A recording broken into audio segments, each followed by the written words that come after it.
Welcome, colleagues, to the 97th meeting of the Subcommittee on International Human Rights. Today we are holding a session on the dire situation in eastern Ghouta in Syria. Over the past 2 weeks, the Syrian regime, backed by Russia and Iran, has killed hundreds of civilians in eastern Ghouta, a suburb of Damascus where 400,000 civilians have been under siege since 2013. The most recent crisis is part of the consistent targeting of civilians and humanitarian aid, including medical facilities, carried out by the Assad regime over the course of the Syrian civil war. While I think we all held out some hope for the success of the UN Security Council's recent resolution calling for a humanitarian ceasefire and the end of all sieges across Syria, including in eastern Ghouta, the Assad regime's latest atrocities are another sign of its complete disregard for fundamental human rights. Before us today, we have by video conference from the Union of Medical Relief Organizations Canada, Dr. Hussam Al-Fakir and Dr. Anas Al-Qassam. And in person, we have Ms. Muzna Durid, co-founder and board member of URNAMU for Human Rights. I'd like to thank you all for making yourselves available to the committee on such short notice.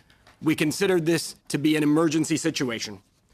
I invite you to make your opening remarks, beginning with Drs. Qassam and Al-Fakir. I'll ask you to just divide up the 10 minutes amongst yourselves however you see fit, and then Ms. Durid, after which we'll proceed to questions from the members.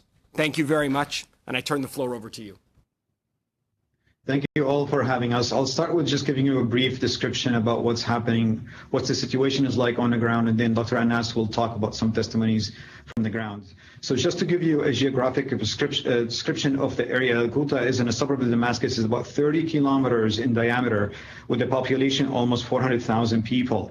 The eastern Ghouta has been under siege for the last 4.5 years. And with the amount of casualties or civilians being killed, about 13,000 people killed since the uprising started in Syria. The death toll has been really increased sharply in the last 10 days since the infamous chemical attacks on Ghouta. So the last 10 days we have seen about 600 people being killed so far. And actually today, as I just got the message, about 20 people being killed today only as we speak for now, up until now. We have about 2,300 injured people, and weapons have been used on those people, and really ranges from shelling with missiles, and also some prohibited weapons like a napalm or chemical weapons have been used once a couple days ago. From a medical perspective, actually, since February 19th, there were about 33 attacks on 30 medical facilities. I did provide earlier a couple-page documents about the names of the facilities that have been hit. So some of those facilities have been hit twice, actually. We have about 33 attacks on those facilities, and we have at least 6 medical staff workers have been killed in those attacks, and about 15 others and injured. Just to give you another description about the medical situation on the ground, we have only 110 doctors left. Among those are 40 medical students, and some of those actually doctors or dentists or nurses performing surgeries on people. We have only 1 neurosurgeon left and only 2 vascular surgeons in the region there. And those are, again, a reminder, they're serving about 400,000 people. And for the last 14 months, at least, there was no medical supplies have entered Ghouta at all. And we have currently about 1,200 cancer patients that have no medications and no way of treating those patients. I want to just bring to your attention one important fact about the situation, how the civilian been hit in this region, in this area here. If you take a look at the table that I provided earlier, the first table it's from the Syrian interim government, and it shows you the death and divided by gender or by also about age. But the gender one, actually, we can see the number of deaths for women and kids combined about 270 people. It's almost as equal as men. And you know, if the government force is claiming that they're hitting militants on the ground, there's no reason to see that many of kids and women being killed. But it has been consistently the regime way of dealing the situation is capital punishment, punish their families and hitting really civilians in their home and their houses. So if the number with the amount of shelling that's happened in the last 10 days, that we should see way more number of deaths. But however, it has been a little bit less because of the people taking shelters in underground, basically in the dungeons or basements, trying to hide from this shelling. With those people hiding in those areas, there's really inhumane conditions, high humidity and insufficient air ventilations. And they've been really suffering and having a hard time getting food and water into those areas. So what I have talked to many people from the ground there, what they need is really to stop this shelling or bombing to their homes, and really just open access for humanitarian aids to start accessing the area. I want to just conclude with one statement that what we are witnessing here, what's really unique about the situation in Syria and Ghouta specifically, is we're witnessing a live genocide that is happening live with images, with video images, with testimonies. And where the whole world is watching and trying and not be able to do anything. What also unique about this genocide is not an ethnic genocide, it's more ideological genocide. So people have been punished and killed because they oppose the government and they're not really listening to them. So again, we call for protection. There is no foreign fighters in there. I know for a fact from talking to medical staff on the ground, it's more local people on the ground there. And I will leave that mic now to Dr. Anas to just get some personal testimonies from people on the ground.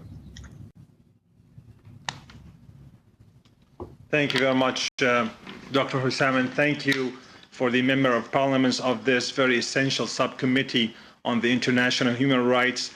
Thank you very much, Mr. President, for the opportunity. I just want to give you some perspective in terms of the medical crisis currently in Eastern Ghouta. We have been, our organization, communicating with the people on the ground, with the doctors, and our medical staff, unfortunately, they don't have electricity, they don't have connections, so they can't communicate with you directly, so we're going to be speaking on their behalf. Currently in Ghouta, there is 1,200 cancer cases.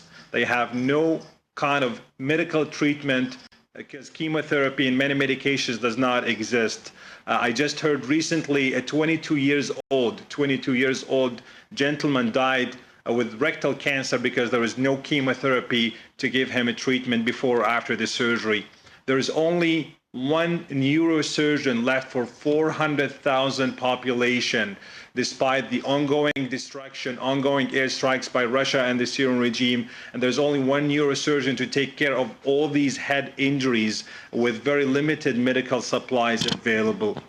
There is very limited supplies for anesthesia drugs, for painkillers, for antibiotics, for sutures, because in the last 14 months, the Syrian regime did not allow any medical supplies or any kind of essential medical aids to enter Ghouta. So they are just working on whatever they had before the last 14 months. In the last 10 days, in addition to what my colleague has mentioned in terms of the total death, I have to mention that 50% of the death and injuries were women and children.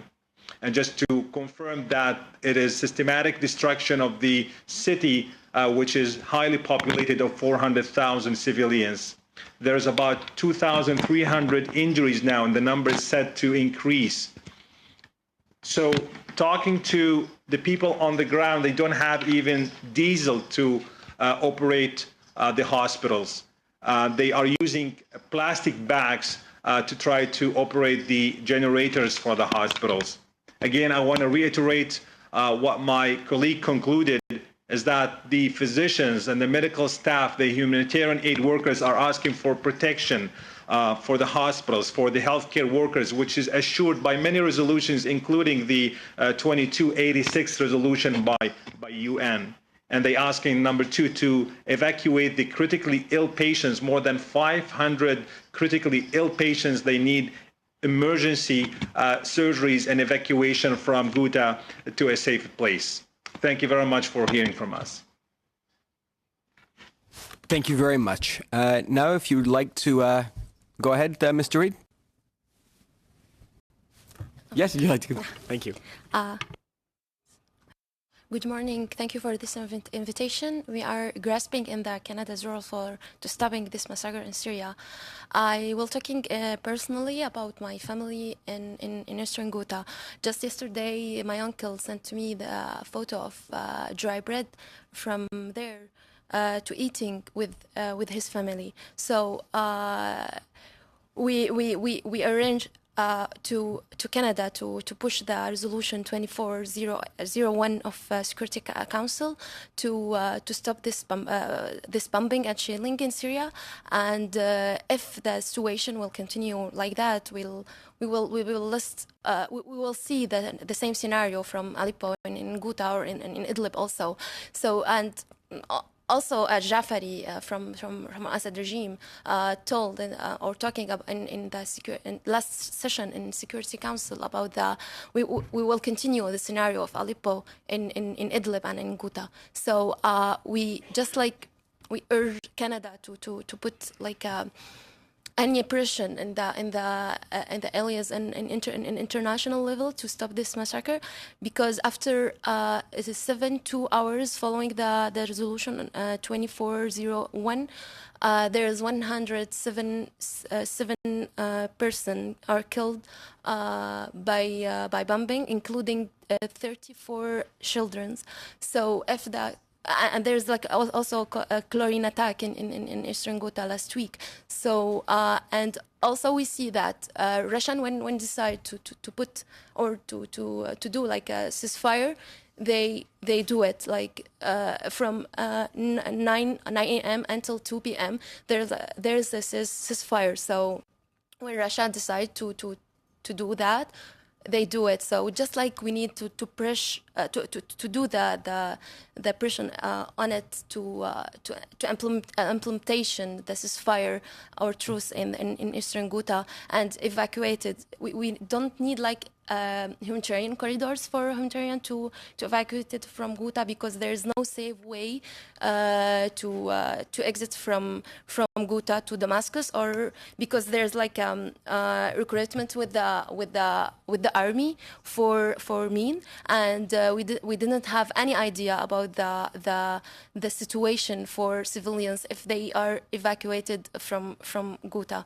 So as what's happening in Aleppo, so we will put the civilians, if there's no plan to evacuation, we'll put the civilians also in the situation. We didn't know what will be.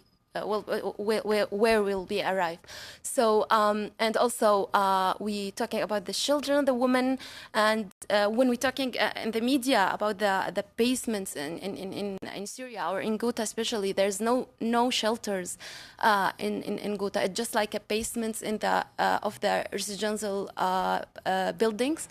So there's no equipments to staying there, and that's already 2 weeks passed in this situation. So if the situation will continue like that, we will lose all the civilians there. Eastern Ghouta, it estimates as a civilians as Manchester City. So it's a big numbers, and if we will still silent before in the front of this massacre, we will lose one of the biggest crises in the world. Thank you. Thank you very much to all of you for your testimony. We're now going to begin with the first round of questioning, and we'll begin with MP Sweet. Thank you, Chair. Devastating situation. Just to be clear, so we have some things on the record so we can make a clear statement. Presently now, there is the siege is tight enough that there's absolutely no capability for anyone in Ghouta to flee. Is that correct? Correct. And you said for the last 14 months, there has been no medicines that have arrived in Ghouta. What about other humanitarian aid? What has been the flow of that in the last year? Thank you, sir. So in the last 14 months, there was no medical supplies, no humanitarian aids, no food whatsoever being allowed by the regime to enter Ghouta. Everything they are living on, including basic needs for children, for hospitals, medical supplies is whatever they had in storage before the last 14 months. Even before that, for the 5 years, there has been interruption in and out of the regime allowed to get some supplies into Ghouta, but in the last 14 months there has been whatsoever no humanitarian aids, no food, no medical supplies allowed. This is a residential area. There's no place for crops or anything. So we're talking about within virtually days or weeks, there could be absolutely nothing left for all of these people. Correct. Most of the time, sir, the people are eating whatever comes from the land. So there is some agriculture, despite the ongoing destruction, despite the ongoing airstrikes. It is non-Eastern Ghouta to have very well-known farms, and agriculture in the area is rich, but because of the ongoing airstrikes, that will be challenging as well. And is the siege tightening? And in other words, my concern is now, if you say there's agricultural land, is there a risk that that's going to be tightened and that's going to be eliminated as well? 100%. The destruction even affected the farmers. In the last week specifically, there is no farmers working, there is no agriculture activities at all. So if that's going to continue, actually, we're not going to be seeing any kind of local products being produced. And again, just to be clear, the 30,000 figure of people that have been killed is strictly from the area of Ghouta, is that correct? Sorry, what's the number? 30. In your testimony, you mentioned 30,000 casualties. Is that correct? No, 13. Sorry, 13,000. This is since the uprising started. So not only in the last 10 days, only 600 are estimated. 600 people in the last 10 days, but 13,000 total. And is that for the area of Ghouta alone? Yes, that's for just Eastern Ghouta. So finally, are there any talks happening presently between the Assad regime and the residents of Ghouta to try and end this? As far as I know, actually, there is no talk. Again, we're more involved in the medical field, but what we hear from the people on the ground, there is no talk is happening. The problem there is there's really no trust. So even if there's a talk, the people there cannot trust the Syrian government at all with any really promise with anything. I think the trust has been broken many times, so they have no trust. If I can add something, the local people, they want UN to implement the resolution and to be involved in the talks. They have no trust whatsoever with the Syrian authority or with Russia. And this hasn't happened. Is there enough time? Yeah. Mr. Anderson. It's David Anderson. I just want to ask a question then about the future, because it seems to me that if the UN resolution isn't taken seriously and enforced, that the international community is basically turning its back on pushing back the Syrian government. I just would like to hear some comments on that, because there's been a long battle going on here, and my concern is that we see international resolve weakening, and that's going to lead to the kind of situation we had prior to this ever beginning. I'm just wondering about your comments from all three of you on that. Go ahead. So it's certainly, oh, sorry, go ahead. Musna? If the implementation of this resolution will be implemented as a totally, we will see we will see a situation. It's stable. But if there's no guarantees for civilians, because also the civilians there, they don't want to exit from Eastern Ghouta. So our demand is not to exit from Ghouta. It's because there is no areas, no safe way, and also we didn't know what's the future for if they exit from there, and also the situation after Aleppo, we learned the lesson. After Aleppo, there's it's the same situation if they exit from Eastern Ghouta. It's like dying with bombing. It's it's the same things to dying in Damascus under regime control, or in the prisons there. One of them also, I'm talking about my cousin. He tried in 18 December to exit from Eastern Ghouta, and he didn't with the regime, and he is now in Sednaya prison. So it's there's no guarantees for civilians to exit. So just the solution to keep it there, the civilians there, and protects them from the bombing, put the pressure on Russian Federation and Iran and Assad regime. Just to elaborate on Musna's point, I guess, so the people feel like they're trapped over there, but there's definitely consensus between people, especially with communicating back and forth with them, that they don't want to leave the area. They don't want to go exile because they know they've seen the refugees in Aleppo happen to them. They've seen how humiliating and a difficult process to go. Some of the people would say, you know what, this is my home. I either die or live, really, and in my home. So this is the feeling there, and that's what we're trying to convey, that message to everyone. So they don't want to be exiled. So I think the only way really to gain some trust between the two sides, I mean, that they have to stop shelling and bombing the area and open access for humanitarian aid to go in. And that just could maybe start the dialogue between the two parties and find like a peaceful resolution. And this is the only way it could happen if the international community really pressure on Russia, basically, because the whole situation is under Russian regime's control, basically, at this point. Thank you. I just want to add one more point, if you allow me. The situation in Eastern Ghouta is different from Aleppo. Aleppo has access to different cities and towns not controlled by the Syrian regime. Eastern Ghouta is completely surrounded by the Syrian regime, and that's the major concern of the population, the civilians, the 400,000. Because if they're going to go out of Ghouta, they don't want to go there anyway, but they have to go to the regime areas where there's more than 500,000 estimated to be in prisons, tortured there. Thank you very much. I'm now going to pass the floor to Ms. Khalid. Thank you, Chair. And thank you to Yusum and to Ms. Musna for your testimony today. If I may, if I can ask Dr. Anas and Dr. Hussam, what is the role that you and your organization are playing on the ground? What kind of relief are you providing on the ground? And do you have any regional allies, if any, to provide supports to the work that you're doing?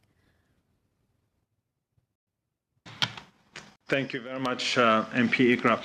So we do have clinics, primary health clinics, and a hospital, which is the only hospital in the city of Douma currently. The only hospital, it's being operated by our organization or supported by our organization. We support the medical staff on the ground. We support the only emergency room in that hospital, in that city, and the intensive care unit, which is currently packed with hundreds of patients there. We do have ambulances which have been targeted as well in Eastern Ghouta. In terms of allies, we do have many organizations that we're working with, including Doctors Without Borders, including the Syrian American Medical Society. We communicate with each other. We send them some supplies if they're in their own towns, they don't have enough supplies. So we're working closely with the NGOs, with the medical relief organizations on the ground. And we have the British and the French organizations that they're supporting as well our efforts, including even the French government and the Swiss government. But unfortunately, we don't have any talks directly with the regime because they won't allow us to have any access to their hospitals or to their clinics. Thank you.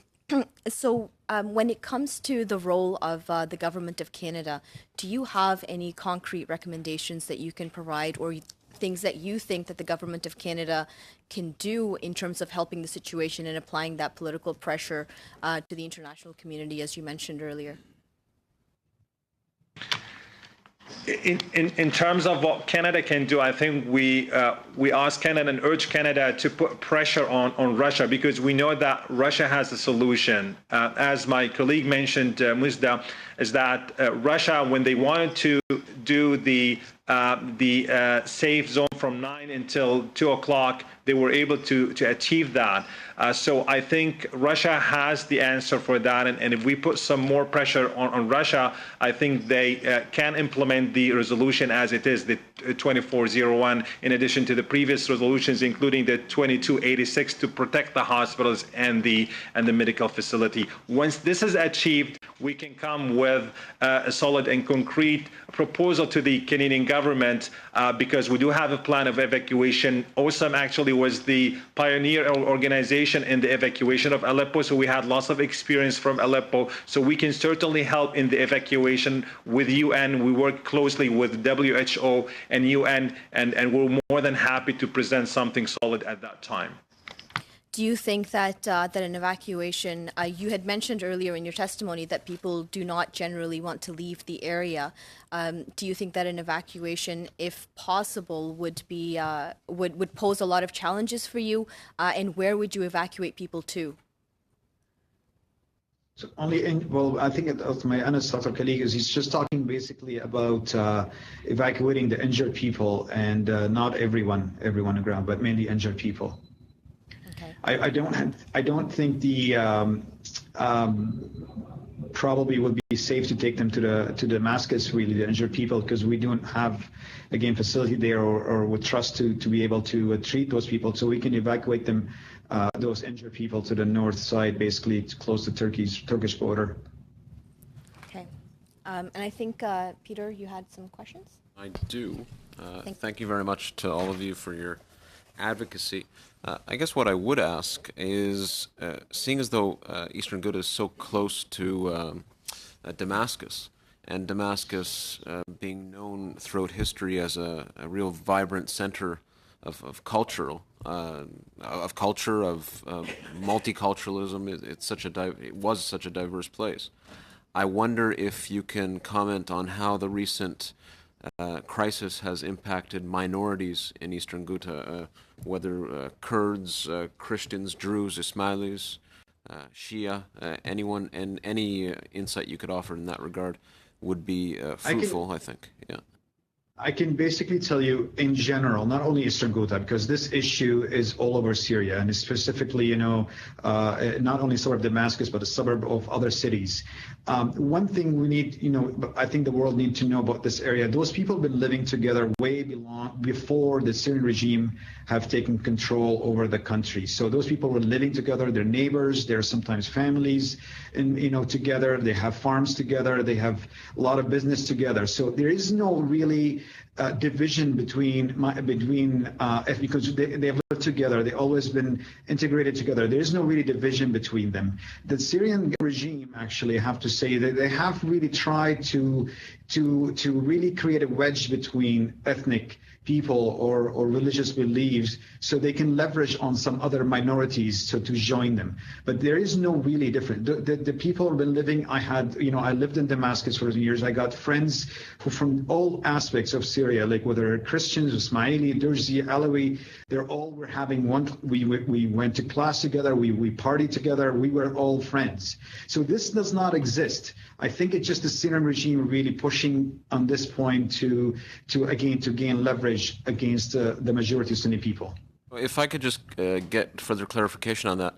Of course, there's a great deal of historic harmony between the various ethnic and religious groups in Syria and in the Damascus area as well.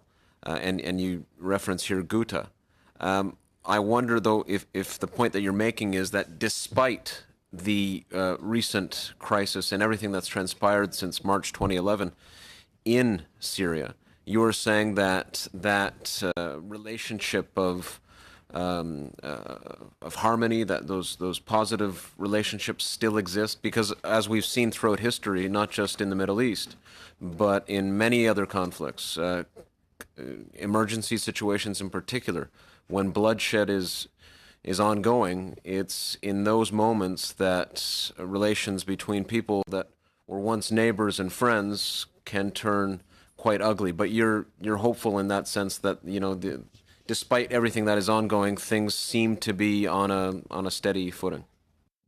Yes, I'm very helpful. There's two differences here between people have been involved in the fighting and people did not. Like there are a lot of civilians on both sides that have been not involved in the fighting. Those are still neighbors, and I think if the war is over, they will go back together as friends and neighbors. There are people who were involved in killing. Those should be, and I believe in justice. So it should be really a court that takes over, and really account for this. But regardless of the ethnicity or background, there should be a court that takes judgment for those people who were involved in killing and whatnot. But in terms of ethnicity, I don't think it should be based on that. Thank you very much. If anyone, I think I'm out of time. You are out of time. We'll come back to you in the next round. I just want to make sure that we have time. And Ms. Hardcastle, please go ahead. Go ahead, Musna. I want to talking about my personal family. It's like we have a Alawite member in my family and also Kurdish member. So and in Ghouta there's like a Kurdish people and there's all minority. So the problem in Syria, it's not like from who we are belonging. So it's like just like the political opinion when you are against the Assad regime. So it's like, and all my member family, they are under siege. So there's no different situation between them. And also there's like Sunni members from my family with Assad regime. So in Damascus under the regime control. So the problem is very like it's actually. It's a political opinion. It's not like from the religion or ethnic. People. Yeah, exactly. Yeah. Thank you. Thank you. Okay, thank you. I'd like to ask all three of you, if I may, to talk a little bit more about the point that was raised. Musna raised it at one point with regards to evacuation and safe passage. Hussam raised the issue of humanitarian aid, and I think Dr. Anasiu also did. So the way I'm understanding it, and in this difference with Aleppo, is that Eastern Ghouta is sealed off. It's sealed off in a way that we haven't seen before. So is there any merit? I'm trying to look for concrete things that Canada can push for in the short term, and it sounds to me like this Russian called humanitarian window might be something we can push for so that people have a safe corridor out or humanitarian aid and medical aid in. Is that something that has merit? And think about this too as you're thinking of your answer. Where would people go? And let's say we did come up with a safe corridor. How does Eastern Ghouta fit in the bigger picture around them? Is it safe? Are there places that people could go around them? How are they faring compared to other places in the country? And I'm finished. I'm not going to ask any more questions so that all of you can take my time to discuss this. Well, I can take this one. Thank you very much for the question. To start with, the 9 to 2 o'clock humanitarian window suggested by Russia, it does not make any sense. It's not logic. It's absurd. And this is not my opinion or the organization opinion. This is the medical staff on the ground. The reason is that in the last few days after the resolution, after the 2401, they said, yes, in the morning, there are some airstrikes, but less, like say 5 to 6 in the morning, and then more escalation in the afternoon and more in the evening. So they are still have to get outside to get the injured after 2 o'clock. The ambulance is being attacked after 2 o'clock. So there's no sense to tell me from 9 to 2 you can do your work and then I'm going to hit you, I'm going to do the airstrikes, continue with airstrikes after 2 o'clock because we're going to have more casualties as we're trying to evacuate people. We're going to have more hundreds of people, injured. We need 100% 24 hours, and this is what the resolution 2401 said, 24 hours, because otherwise there is no sense to implement 5 hours only. In terms of the second part of your question, the people, they don't want to be displaced. They've been in Eastern Ghouta for hundreds, if not some of them, the farmers, for thousands of years. So they don't want to go to Aleppo and Idlib. It's completely different land, different country for them. They know nothing about it. And because of the experience with Aleppo, the UN did very minimal thing. If any, the NGOs, the non-profit organizations, really help the people in Aleppo to evacuate. But in Aleppo, in the best scenario, we got about 50,000 population. Here we have 400,000. So I think it is going to be impossible for 400,000 population to be evacuated far away. Aleppo, they went again to some towns nearby Aleppo. So if you have towns surrounding your city, you're a little bit familiar. You may have some friends and colleagues that they can take you. But here we're talking about area completely surrounded by the regime. If they're going to go to Aleppo or to Idlib, that's going to be 300 kilometers. They know no one over there. So from the humanitarian aspect and social aspect, I don't think that's even a possible and logic what Russia and the regime has been pushing for. During 2013 until 2016, Assad regime do it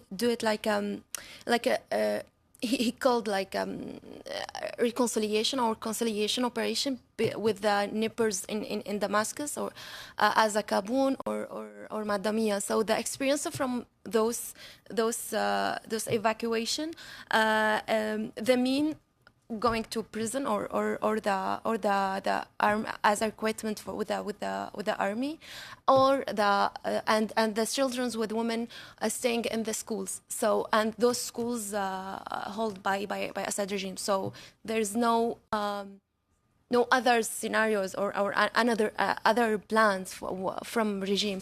And for Aleppo, there's the borders with Turkey, who helps the civilians there to evacuate outside Syria. So, but for Ghouta, there's no borders or any countries who's maybe help to take those civilians. And we repeat that our demands and also the demands from the grounds, from the civilians from Ghouta, they don't want to leave the area because they have the rights to staying in their land, and this is one of the first article of a Human Rights Act. So this is what we want to put the pressure on it. I have the same answer, so I don't have anything to add, actually. I mean, people don't want to leave. We just need more access for them to get humanitarian aid in. So what we need is safe access, safe corridor for supplies in, for humanitarian aid in, is what we should be concentrating on. In the short term, I'm saying, of course. And no-fly zone. It's like the bombing. Yeah. Okay. Yeah. Thank you very much. We will now move to MP Tabara. Thank you, Mr. Chair, and thank you very much for all of you testifying here today. This is very important, and we're trying to shed some light on the devastation that is happening, that is ongoing in Syria. I wanted to talk to the two doctors, Dr. Anas and Hussam. In your opening statements, you talked about the dire need of medical supplies, the extent of damage that was sustained in these facilities.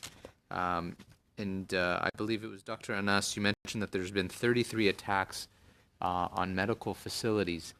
Can you just elaborate on just the extent of the dire need of these medical supplies that is needed urgently? Thank you very much, MP Tabara, for the question. So in terms of the medical supplies, as I mentioned before, for about 15 months, there has been no entry of any kind of medical supplies. Now, The good thing is that there has been storages for over years by the Ghouta people in Erbil, which is on the west side of eastern Ghouta. So there has been some storage of medical supplies, including catheters, anesthesia drugs, and sutures, but most of them are expired now because of the 15 months. And talking to a colleague surgeon, Dr. Hussam Hamdan, who works in the only hospital left in Douma that we support, our organization supports, he's telling me that he does not have certain surgical sutures. So not even we're talking about the difficulty to treat injuries. He had a patient coming for C-section, on urgent C-section, and he did not have sutures to oversew the uterus. And he said to me, I'm desperate. I don't know what to do. I don't know why I am a surgeon where I have no equipment and no sutures in my hand. So there are certain sutures, catheters, for instance, the Foley catheters, the central line catheters, essentially to transfuse the blood and to give saline. There is no saline bags. That's like very essential for any kind of resuscitation for patients and injuries. There is no saline bags in Ghouta, and they're trying to produce saline, but it's not safe. There's airstrikes going on. It's not a very good environment anyway for any kind of a production. And the pharmaceutical companies, yesterday we heard that there is a pharmaceutical company was targeted by the airstrikes. So not only 33 facilities were targeted in the last 2 weeks, even the only few factories producing some medical supplies, they have been targeted as well by the airstrikes, Russia or Syrian regime. So if I can just add to that a little bit. Generally, whenever there's an intervention or a bombing campaign from a certain force, they target the electricity compounds, the electrical grids. And I know that was cut off days prior to or maybe a few hours prior to the besiege. Are they targeting these types of facilities, or are they targeting indiscriminately and just, it's hitting medical facilities? I know that you've had a colleague a doctor that has recently passed. If you can elaborate on that. I think I just can comment on this. Sorry. Go ahead. Most of the facilities over there, they are working on generators. So there is no really electricity that gets to the hospital. So they're using generators to operate the hospitals in that region. And like Dr. Anas mentioned, actually, and elaborate on that, I mean, people have been there really creative in finding the means to do whether it's a medical procedures or really finding energy for those generators. So he mentioned they're using plastic bags really to make a fuel out of it. So they have some chemists over there that have been creating a fuel out of the plastic bags or almost like a margarine type of material actually that they use to make those generator works. But there's no power there that per se. I mean, those have been ruined a long time ago, as far as I know. Dr. Anas, do you have anything to add? Just last thing to Miss Muzana Durand. If you can describe just maybe your family, you said is in Eastern Ghouta. And it's just a couple kilometers away from Damascus. And I've heard, people in Damascus, their situation is not ideal, but there's no bombing campaigns. They're free to even travel back to Lebanon and back and forth. How is that different between as the Assad regime is closing in on Ghouta and besieging the city? Can you compare the difference between those that are living in Eastern Ghouta and those that are living in the capital, Damascus? Yeah, I want just talking about the energy. My uncle used bike to take the energy to charge the mobile and to use the electricity from bike. It's like he used the bike to when there's no food to feeding them. And he need to also to using the bike to take the energy. So also there is no resources for them. The situation between in Damascus and South Damascus and Ghouta. Also from my family, there is like the part of my family with Assad regime who's working with the Assad regime, with the government, and they support them, and the half of my family under siege from 5 years ago. in Damascus, the life is very very normal. They travel, they eat, they educate themselves in university and schools, all those things. But for Ghouta, there's no education. All my cousins without school from 5 years ago. There's no food. There's no any communication, any normal life. So it's like them just bombing, dying every day. So and this explains what that means when we take the a political opinion against regime that all your life will change after this decision. Thank you. We will now move to MP Anderson.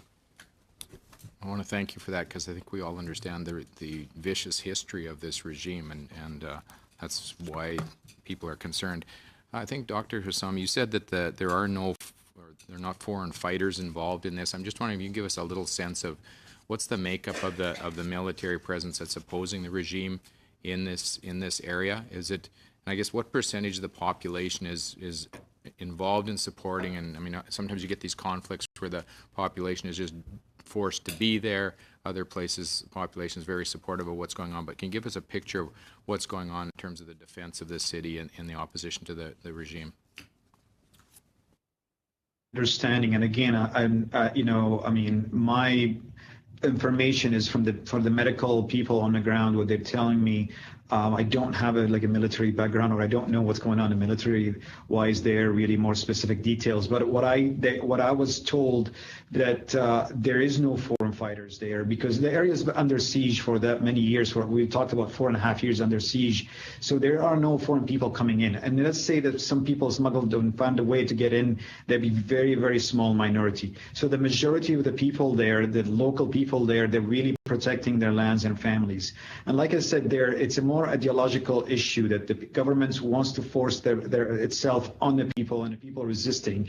So those local people have armed themselves through, getting stolen weapons and whatever they can get their hands on to protect their families. So their families are really what they are protecting. So the militants will never use, for instance, their families as a human shield, as the government keeps saying, because nobody uses their own family as a human shield. They are fighting to protect those the families, and the families don't feel safe to leave the area there because they don't trust the government. If they go out, they'll be either imprisoned or killed or tortured. So they really don't feel that they trust the government to leave out. So the people themselves that are inside there, they feel trapped, and the local people, the farmers, the worker, the shop, or the whoever, they're really carrying arms and defending their town and defending their homes. This is what the image that I got, and I really believe that, because if there is any, like I said, foreign fighters will be very, very, very small minority, maybe 100 and 200 people at the most. I hope I answered your question. I think so. Does anyone else have a response?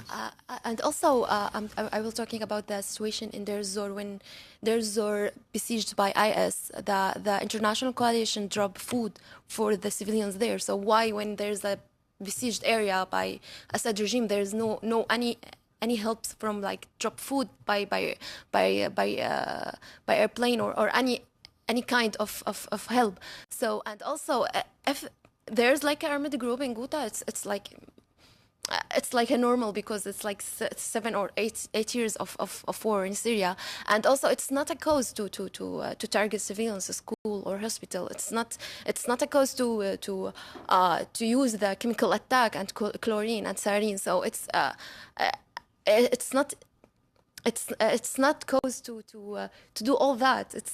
We see what the reaction of international community when there's with IS, but what we didn't see that with the Assad regime. So this is the point that is very clear. Okay. And I think that's the concern of the committee, that we're seeing that as well.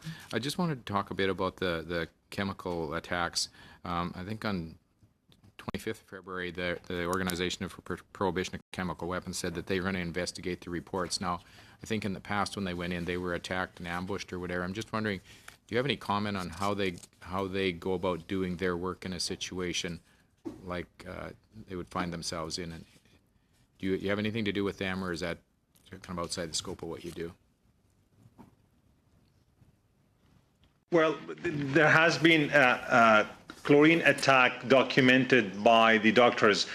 We did not communicate directly with the organization for the prohibition of chemical weapons, but I know that Mr. Kulit has been assigned by UN, and he proved the usage of sarin gas, as my colleague said, and sarin gas and many other gases in Syria, including Khan Shaykhun in 2016, which we all heard about, and including Ghouta, which was the first big massacre of chemical attack in 2013, killing 1,400 in the same area now is under siege. So chlorine gas was used on Sunday, the day after the resolution 2401 was implemented, and we communicated with the doctors on the ground. 14 people were injured and 1 child died because of that chemical attack. And unfortunately, the doctors on the ground, including myself, I took some courses about the chemical attacks. We became very familiar with what has been used every time. We don't want to wait actually for any other organization to come in, because we know the symptoms. I know it more than the symptoms of someone coming with a cough in Canada. Thank you. One other question. I'm just wondering, are there other areas in Syria that are being besieged that perhaps aren't getting the same kind of attention that we should be paying attention to, we should be noting in our discussions and conclusions out of this? There are other places that you would say, turn your head and take a look at this as well. South Damascus, it's the same situation, but there is no bombing in the same level as a Eastern Ghouta.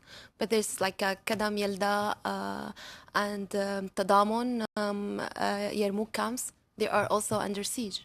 It's in the same times, in the same situation, but just like the level of the bombing, it's not the same level.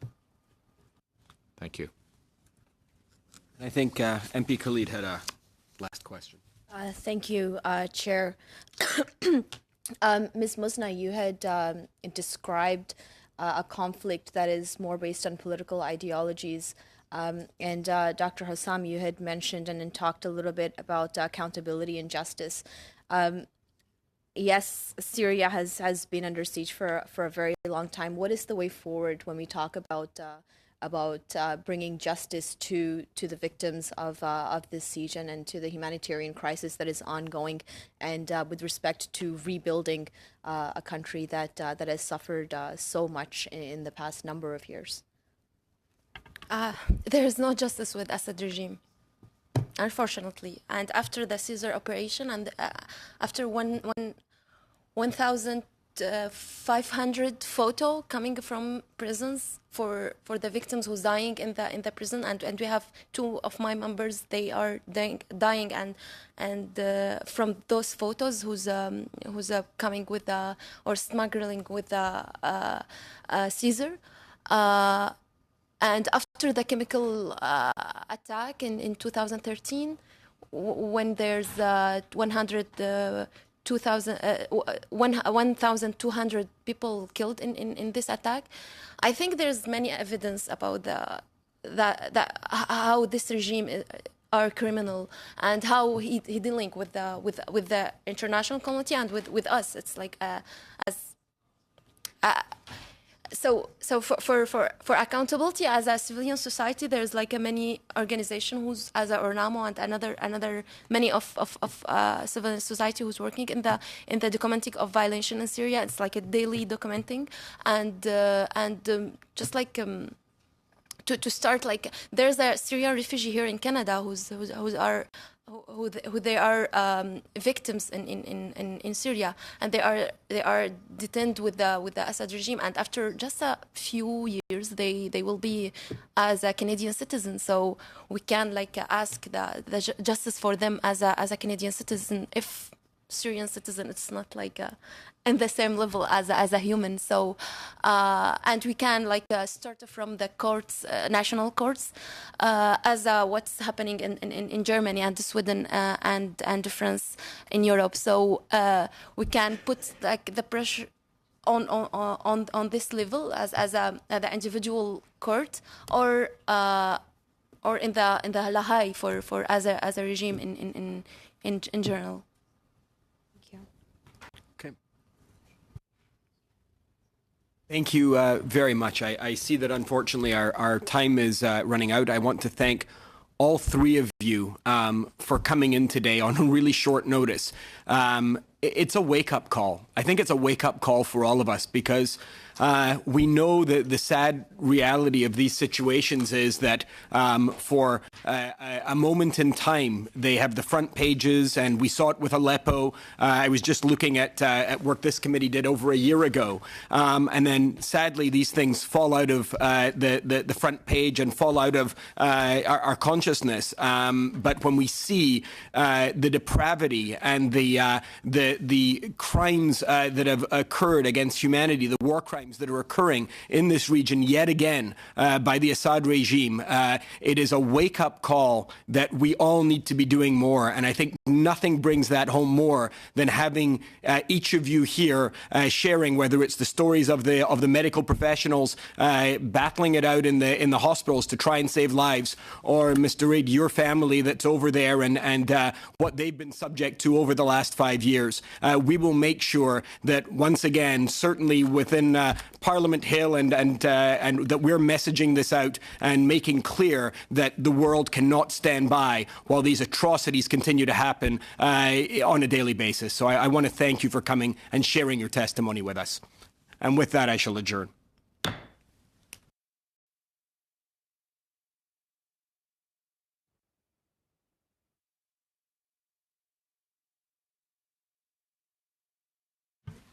One sec, Cheryl. Before I just want to get approval to send out the news release. All members, yes, approved. Thank you.